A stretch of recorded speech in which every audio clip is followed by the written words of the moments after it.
Oh, hello there. I didn't know I was expecting company. I might have to make more dinner than I intended to. What? MrCreepyPasta? Oh, of course he's going to be joining us. He's just a little tied up a while, preparing the main course. Hey, stop struggling or you get too tough for the stew. And while he's boiling that over, why don't you stew yourself over tonight's story? An artistic little nightmare that may leave you asking, what's real and what's a dream? Tonight's tale, The Creeping Mange. Inspired by another thread, I decided I would share with you, my compatriots, some of my darker dreams. Now, I often have your average silly nonsense dreams, but occasionally I have nightmares that, well, it's hard to explain. They say that the time you dream is equal to the time you sleep. But these dreams, I feel like they last days, weeks, months, years. I even sleep and dream in these dreams, creating a further level to the madness. Just the other night, I had a very vivid dream that left me a bit shaken, and, well, I'll now attempt to share it with you. The underpinning of this dream is that, in the dream, I had a separate set of memories. I knew the people there. I could recall and draw from former experiences years back. And not in the sense of your normal dream. Now, this was as if I had already lived my 20 years here, and that everything around me was not only common knowledge, but filled with layers and layers of history that sprung to life before I even met them. The first stark point of the dream is coming upon a simple brick building, a few stories in height. A complex of sorts, made in a style that would be familiar to those who have ever traveled through a town and did most of its growing during the late 80s, early 90s. I enter the building. I belong here.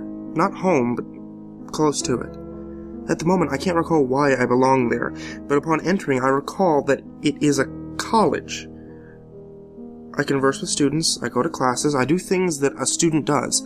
I return to my home, same as my real home, sometime in the night. When I sleep, I dream of that place. I dream of it covered in a seething, creeping gunk.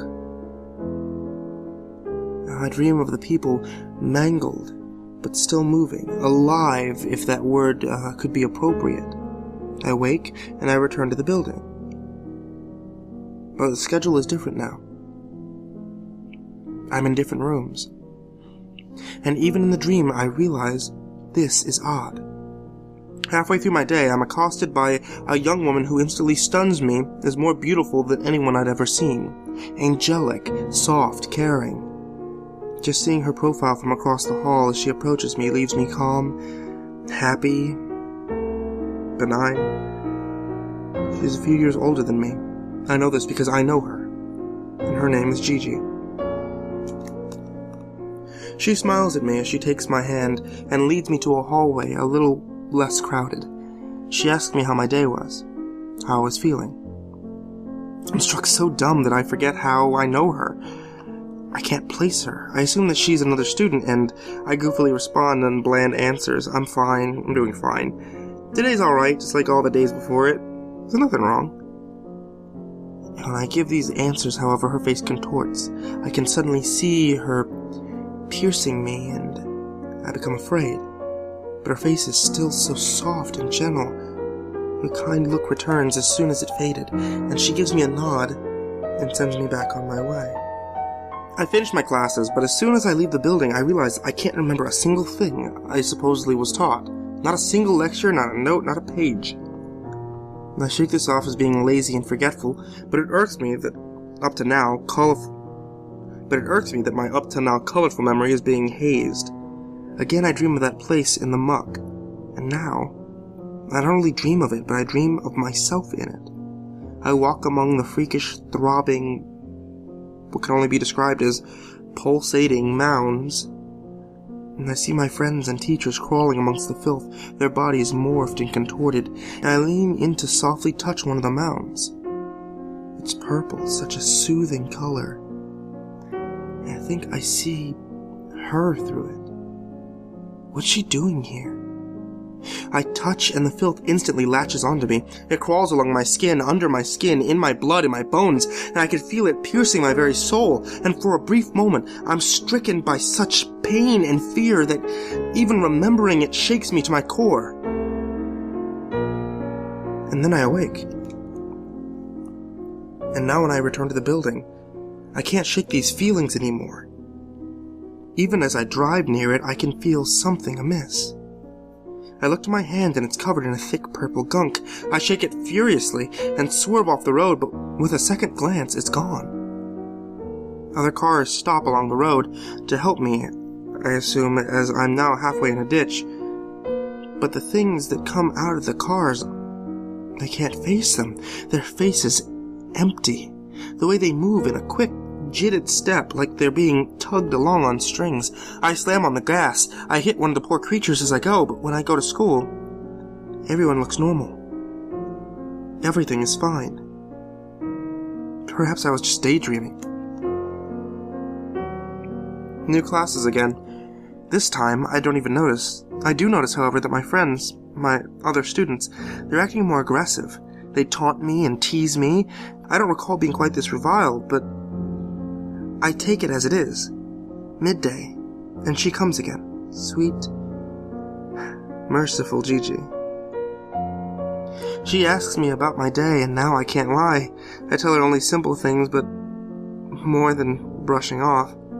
I tell her that I've been having odd nightmares, and that I'm not quite feeling myself lately. She nods knowingly and smiles sweetly to me, patting my cheek as she does. That's okay. I think you're doing just fine. Just keep your chin up. Next time I dream, it's not so vile. Not vile at all, in fact. I'm back at the building, but it's normal.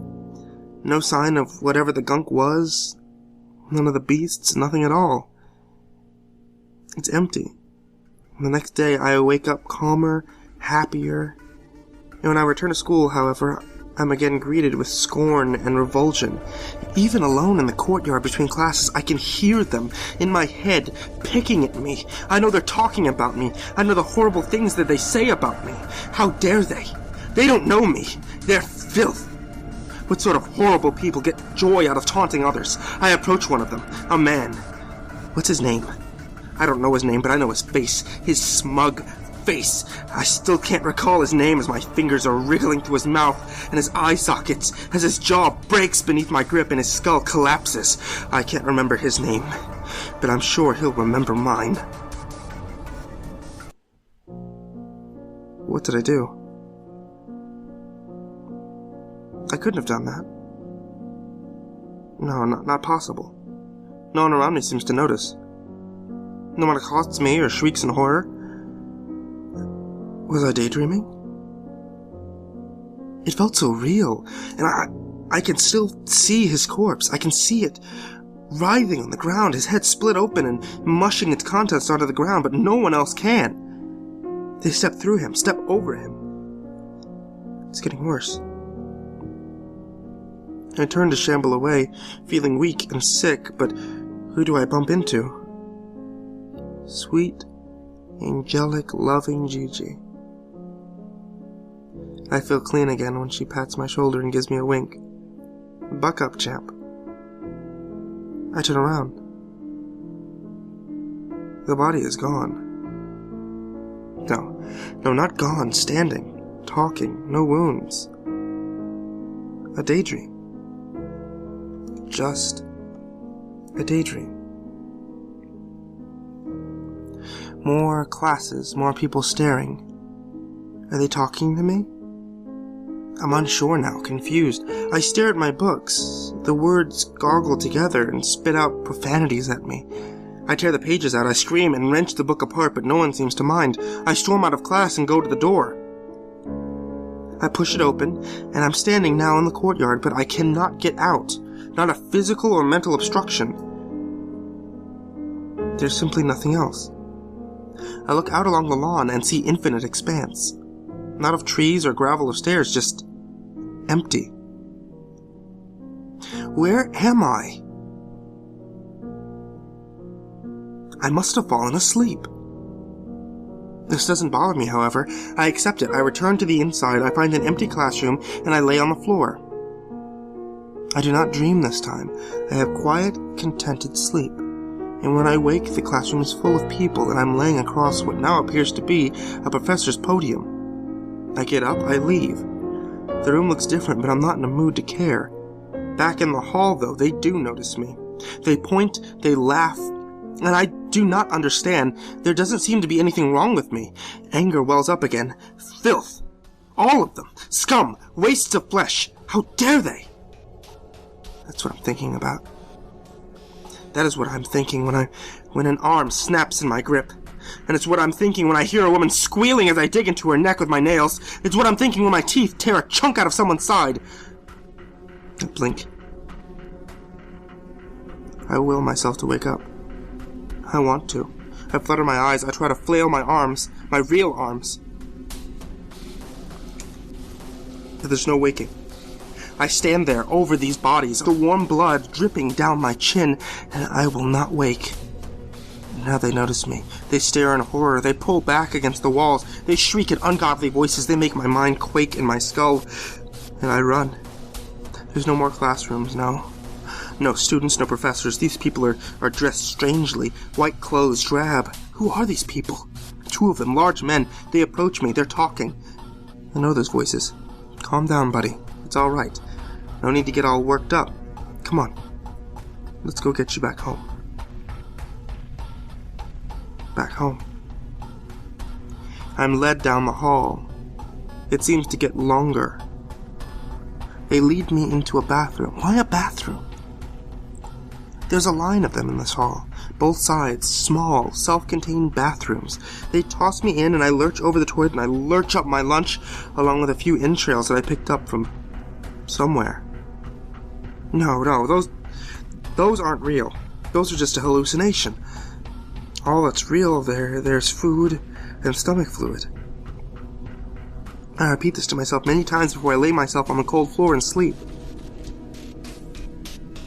Where was Gigi? The dreams that come now are gentle, soft. I dream of sweet Gigi. She reassures me. She tells me everything will be fine, and I believe her. Even when I wake up in the bathroom, my God, do I believe her. I stumble to the door, accidentally banging my forehead against the wood. No. The metal door. I'm not hurt. I wrap my palm against it. I do not think to try and open it myself until many minutes, maybe hours later. But it opens for me when I tug, and I stumble into the hall, and everyone is back. They don't look at me. They don't recognize me. I feel so sick. I know where I have to go, another classroom. I slump into a seat and bang my forehead against the table. I'm not bothered by the others there. Even when I again purge my stomach contents, I'm not bothered. It seeps across the desk and floor. It's black and purple. It's pulsating, sickening goo. Did it come from me? It stretches itself out slowly, and then begins moving mechanically with sharp, quick bursts, followed by slow crawls. It begins attaching to people. They notice this, the ones who are affected, but no one around them does. They squirm and scream, and they yell for help, and they look at me and scream for help, and they reach their hands out to me as the pulsating mass engulfs them and burns them away, turns them into whatever it is. I stand, I stumble, I fall down the stairs outside of the classroom. I strike my forehead against the railing. I scream as loud as I can. And I think I'm babbling. I must have a concussion. The people in white are here again. And so is she. So is Gigi. The men pick me up and lead me to the top floor of the building, into an office. I'm pulled, sat down on a very stiff chair, and Gigi sits across from me, behind the desk. An administrator. She seems very young for that. She's only a few years older than me. She frowned softly at me. I had really hoped you'd gotten past this. she says in a calm, soothing voice, and again I feel cleansed of whatever ills I had just performed. I don't know what to say. It's getting more frequent. This is me talking now, but I'm not sure what I'm talking about. The words come instinctively, but without recognition on my part. She nods. She understands. Of course she understands. She would. Kind, soft, caring Gigi. She stands and walks toward me very slowly. Her hand is on my shoulder. It feels so warm. I'm suddenly reminded that I feel cold, very cold. But her hand is warm. And that's all I need. You were doing very well. We want you. I want you to know that.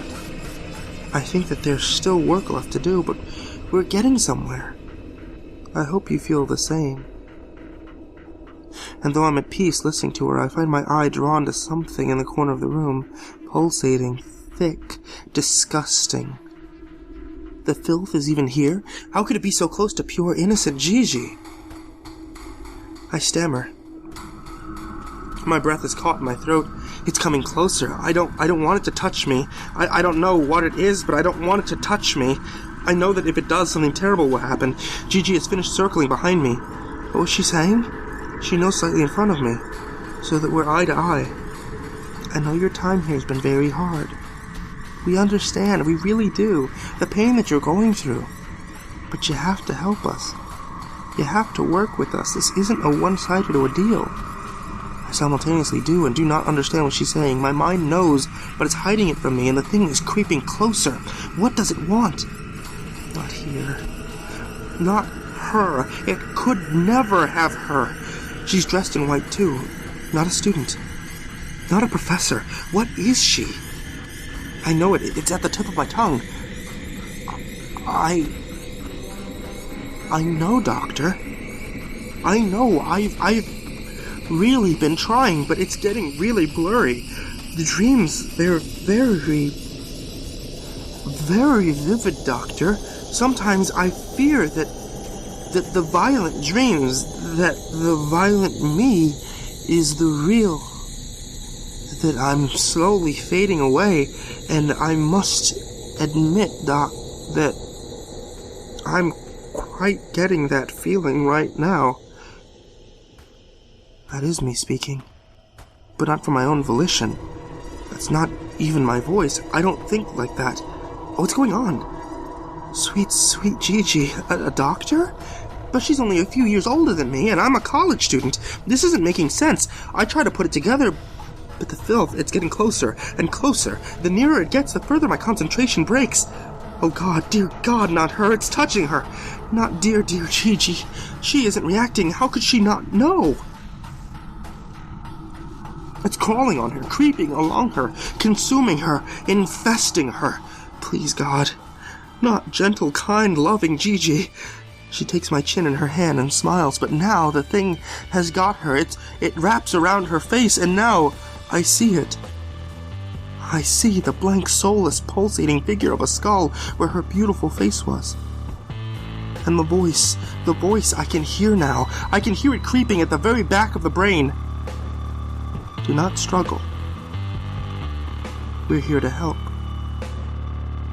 You are very, very sick. We will cure you.